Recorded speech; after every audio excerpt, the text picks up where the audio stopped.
Hey everyone and welcome back to another video. In this video, I'm going to show you how to cancel or reschedule a whatnot show. Now this video is going to be particularly useful for individuals. Let's say that you want to go ahead and cancel or reschedule a show.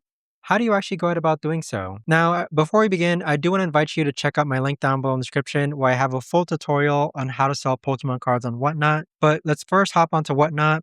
Then click on Seller Hub on the bottom middle hand side. Then click on your upcoming show. So we're going to reach a page like this. On the right hand side, click on More and then click on Edit Show. So on this page, this is where you can actually go ahead and edit your show. As you can see, you can edit all the different settings such as your title, the thumbnail, when the show is going to be scheduled, the type of show, etc. Additionally, if you want to go ahead and cancel the show, you can click on More on the right hand side and then click on Cancel Show. Now with this, it's going to ask you if you want to cancel this show or any future repeating shows, so we're going to cancel all the shows, and there you have it. But that right there, guys, is the best and easiest way that I know of to actually go ahead and cancel or reschedule a Whatnot show.